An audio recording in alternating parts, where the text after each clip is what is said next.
ನರೇಂದ್ರ ಮೋದಿ ಸರ್ಕಾರದ 12ನೇ ಮತ್ತು ನಿರ್ಮಲಾ ಸೀತಾರಾಮನ್ ಅವರು ಸತತವಾಗಿ ಪ್ರಸ್ತುತ ಮಾಡಿರುವಂತಹ 9ನೇ ಬಜೆಟ್ ಇವತ್ತು ಪಾರ್ಲಿಮೆಂಟ್ನಲ್ಲಿ ಪ್ರಸ್ತುತವಾಗಿದೆ. ಪ್ರತಿ ನರೇಂದ್ರ ಮೋದಿ ಸರ್ಕಾರದ ಬಜೆಟ್ನ ರೀತಿ ಈ ಬಜೆಟ್ ಕೂಡ ಬಹಳ ದೂರದರ್ಶಿಯಾಗಿ 2047ನೇ ಇಸ್ವಿಯ ಒಳಗಡೆ ಭಾರತವನ್ನ ಒಂದು ಡೆವಲಪ್ಡ್ ನೇಷನ್ ಆಗಿ ವಿಕಸಿತ ಭಾರತವನ್ನಾಗಿ ಮಾಡಲಿಕ್ಕೆ ಬೇಕಾಗಿರುವಂತಹ ಫೌಂಡೇಶನಲ್ ಬ್ಲಾಕ್ಸ್ ಅನ್ನು ಹಾಕುವಂತ ಎಲ್ಲ ಆಯಾಮಗಳನ್ನು ಈ ಬಜೆಟ್ನಲ್ಲಿ ಮುಟ್ಟಲಾಗಿದೆ.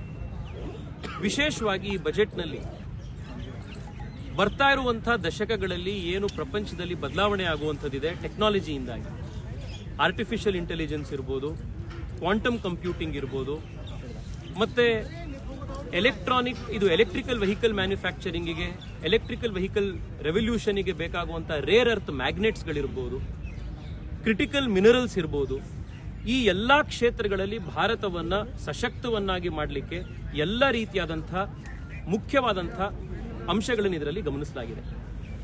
ಇನ್ನು ಈ ಬದಲಾವಣೆಗಳು ಭಾರತಕ್ಕೆ ಮಾತ್ರ ಬರುತ್ತೆ ಅಥವಾ ಪ್ರಪಂಚಕ್ಕೆ ಮಾತ್ರ ಹೇಳಿ ಕೇಳಿ ಬರುತ್ತೆ ಅಂತ ಇಲ್ಲಿ ಇನ್ನೊಂದು 2-3 ದಶಕಗಳಲ್ಲಿ AI ಇಂದಾಗಿ, ಕ್ವಾಂಟಮ್ ಕಂಪ್ಯೂಟಿಂಗ್ ಇಂದಾಗಿ ಇಡೀ ಸಮಾಜ ಬಹಳ ದೊಡ್ಡ ಮಟ್ಟದಲ್ಲಿ ಬದಲಾವಣೆ ಆಗೋದಿದೆ. ಅಂಥ ಬದಲಾಗ್ತಾ ಇರುವಂತಹ ಸಮಾಜದಲ್ಲಿ ಹೊಸ ಉದ್ಯೋಗಗಳು ಯಾವ ರೀತಿ ಇರ್ತವೆ, ಹೊಸ ಸವಾಲುಗಳು ಯಾವ ರೀತಿ ಇರುತ್ತೆ, what will be the future of jobs, how will society change, ಈ ಎಲ್ಲ ದೃಷ್ಟಿಯಿಂದ ಸಮಾಜವನ್ನ ಮತ್ತು ದೇಶದ ಯುವಕರನ್ನ ಫ್ಯೂಚರ್ ರೆಡಿ ಮಾಡಲಿಕ್ಕೆ, ಫ್ಯೂಚರ್ ಪ್ರೂಫ್ ಮಾಡಲಿಕ್ಕೆ ಈ ಬಜೆಟ್ನಲ್ಲಿ ಸಾಕಷ್ಟು ಅಂಶಗಳನ್ನ ಗಮನಿಸಲಾಗಿದೆ. ವಿಶೇಷವಾಗಿ ನಾವು ಕರ್ನಾಟಕದವರು, ಬೆಂಗಳೂರಿನವರು ಇದರಲ್ಲಿ ಗಮನಿಸಬೇಕು ಅಂತಂದ್ರೆ ಈ ಬಜೆಟ್ನಲ್ಲಿ ತೆಂಗು ಬೆಳೆಗಾರರಿಗೆ ಒಂದು ವಿಶೇಷವಾದಂತಹ ಒಂದು ಪ್ರೋತ್ಸಾಹವನ್ನ ಬಜೆಟ್ನಲ್ಲಿ ಕೊಡಲಾಗಿದೆ. ಇನ್ನು ಗೋಡಂಬಿ ಬೆಳೆಗಾರರಿಗೆ ಕರ್ನಾಟಕದ ಕರಾವಳಿಯಲ್ಲಿ ಬಹಳ ದೊಡ್ಡ ಮಟ್ಟದಲ್ಲಿ ನಮ್ಮ ಗೋಡಂಬಿಯನ್ನ ಬೆಳೆಯುವಂತಹ ನಮ್ಮ ರೈತರಿದ್ದಾರೆ, ಅವರಿಗೆ ಬಹಳ ದೊಡ್ಡ ಮಟ್ಟದ ಒಂದು ಪ್ರೋತ್ಸಾಹ ಈ ಬಜೆಟ್ನಲ್ಲಿ ಘೋಷಣೆ ಮಾಡಲಾಗಿದೆ. ಇನ್ನು ಟೆಕ್ಸ್ಟೈಲ್ ಸೆಕ್ಟರ್ನಲ್ಲಿ ಕಾಂಪಿಟೇಟಿವ್ ಆಗಲಿಕ್ಕೆ ಬಹಳ ದೊಡ್ಡ ಮಟ್ಟದಲ್ಲಿ ಯೋಜನೆಗಳನ್ನು ಈ ಬಜೆಟ್ನಲ್ಲಿ ಅನೌನ್ಸ್ ಮಾಡಲಾಗಿದೆ. ಟೆಕ್ಸ್ಟೈಲ್ ಫೈಬರ್ ಇಂದ ಎಕ್ಸ್ಪೋರ್ಟ್ ಕಾಂಪಿಟೇಟಿವ್ನೆಸ್ ವರೆಗೆ ಕಾಂಪ್ರಹೆನ್ಸಿವ್ ಆಗಿರುವಂತಹ ಯೋಜನೆಗಳನ್ನು ಕೊಟ್ಟಾಗಿದೆ. ಬೆಂಗಳೂರಿನಲ್ಲಿ ಮತ್ತು ಕರ್ನಾಟಕದಲ್ಲಿ ಬಹಳ ದೊಡ್ಡ ಮಟ್ಟದಲ್ಲಿ ಲಕ್ಷಾಂತರ ಜನನ್ನ ಉದ್ಯೋಗ ನೀಡಿರುವಂತಹ ಟೆಕ್ಸ್ಟೈಲ್ ಸೆಕ್ಟರ್ಗಳಿದೆ, ಟೆಕ್ಸ್ಟೈಲ್ ಫ್ಯಾಕ್ಟರಿಗಳಿದೆ, ಅವರಿಗೆ ಬಹಳ ದೊಡ್ಡ ಮಟ್ಟದಲ್ಲಿ ಇದರಿಂದ ಸಹಾಯ ಆಗುವಂಥದ್ದು. ಇನ್ನು ವಿಶೇಷವಾಗಿ ಬೆಂಗಳೂರಿಗೆ ಅಂತಂದ್ರೆ ಬೆಂಗಳೂರು ಹೈದರಾಬಾದು ಮತ್ತೆ ಬೆಂಗಳೂರು ಚೆನ್ನೈಯನ್ನ ಸಂಪರ್ಕ ಮಾಡುವಂತ ಹೈ ಸ್ಪೀಡ್ ರೈಲ್ ಕಾರಿಡಾರ್ಗಳನ್ನ ಅನೌನ್ಸ್ ಮಾಡಲಾಗಿದೆ. ನನಗನ್ಸುವಂಥದ್ದು ಈ ಬಜೆಟ್ನಲ್ಲಿ ಬೆಂಗಳೂರಿಗೆ ಮತ್ತು ದಕ್ಷಿಣ ಭಾರತಕ್ಕೆ ಬಹಳ ದೊಡ್ಡ ಮಟ್ಟದ ಒಂದು ಉತ್ತೇಜನ ಸಿಕ್ಕಿರುವಂಥದ್ದು ಈ ಯೋಜನೆಯಿಂದ. ಬೆಂಗಳೂರು ಮತ್ತೆ ಚೆನ್ನೈ, ಬೆಂಗಳೂರು ಮತ್ತೆ ಹೈದರಾಬಾದನ್ನ 2.5 ಗಂಟೆ 3 ಗಂಟೆ ಒಳಗಡೆ ನಾವು ಹೈ ಸ್ಪೀಡ್ ಟ್ರೈನ್ ಅಲ್ಲಿ ಹೋಗುವಂತ ವ್ಯವಸ್ಥೆ ಕಲ್ಪನೆ ಆಯಿತು ಅಂತಂದ್ರೆ ಯಾವ ಮಟ್ಟದ ಇಕನಾಮಿಕ್ ಆಕ್ಟಿವಿಟಿ ಈ ರೀಜನ್ಗಳಲ್ಲಿ ಡೆವಲಪ್ ಆಗುತ್ತೆ ಅನ್ನೋದನ್ನ ನಾವು ಯೋಚನೆ ಮಾಡಬಹುದು. IT ಸೆಕ್ಟರ್ ಬೆಂಗಳೂರಿಗೆ ಬಹಳ ಪ್ರಮುಖವಾಗಿರುವಂತದ್ದು.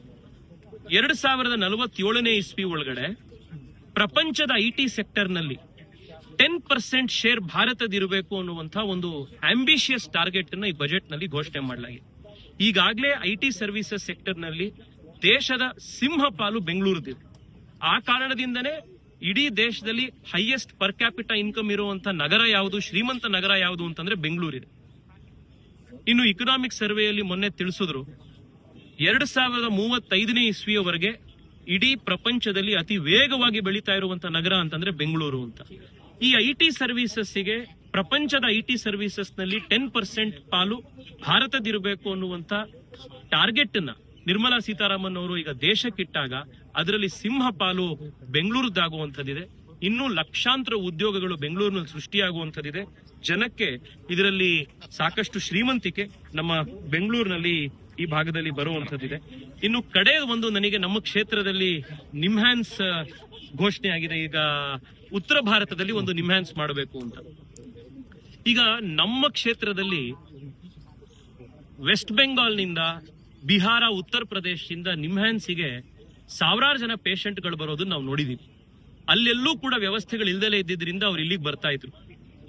ನಮ್ಮದಲ್ಲಿರುವಂತ ಜನಕ್ಕೆ, ಲೋಕಲ್ ಅಲ್ಲಿರೋ ಜನಕ್ಕೆ ಎಷ್ಟೋ ಸತಿ ಬೆಡ್ ಸಿಗ್ದಲೇ ಇರೋ ರೀತಿ, ನಮ್ಮ ಆಫೀಸ್ ನಲ್ಲಿ ನಾವು ಅದ್ ಬಂದು ಕೇಳುವಂತದ್ದು, ವೇಟಿಂಗ್ ಲಿಸ್ಟ್ ಗಳು ಇವೆಲ್ಲ ಆಗ್ತಿತ್ತು. ಈಗ ಉತ್ತರ ಭಾರತದಲ್ಲಿ ಒಂದು ನಿಮ್ಹಾನ್ಸ್ ಶಿಫ್ಟ್ ಆಯ್ತು ಅಂತಂದ್ರೆ ನಮ್ಮ ಕರ್ನಾಟಕದಲ್ಲಿರುವಂತ ನಿಮ್ಹಾನ್ಸ್ ನಲ್ಲಿ ಸ್ಥಳೀಯರಿಗೆ ಮತ್ತಷ್ಟು ವಿಶೇಷವಾಗಿ ಅವಕಾಶ ಆಗುವಂತದ್ದು ಸಾಧ್ಯ ಆಗುತ್ತೆ. ಒಟ್ನಲ್ಲಿ ಕೃಷಿಕರಿಂದ ಹಿಡಿದು ಯುವಕರವರೆಗೆ, ರೈತರಿಂದ ಹಿಡಿದು ಮೀನುಗಾರರವರೆಗೆ, ವಿದ್ಯಾರ್ಥಿಗಳಿಂದ ಹಿಡಿದು IT ಪ್ರೊಫೆಷನಲ್ಸ್ನವರೆಗೆ ದೇಶದ ಎಲ್ಲ ಆಯಾಮವನ್ನ ಗಮನಿಸಿ ಭಾರತವನ್ನ future ready and future proof ಮಾಡುವಂತ ದೃಷ್ಟಿಯಿಂದ ಕೊಟ್ಟಿರುವಂತಹ ಬಜೆಟ್ಗೆ ನರೇಂದ್ರ ಮೋದಿ ಸರ್ಕಾರಕ್ಕೆ, ನಿರ್ಮಲಾ ಸೀತಾರಾಮನ್ ಅವರಿಗೆ ನಾನು ಮತ್ತೆ ಅಭಿನಂದನೆ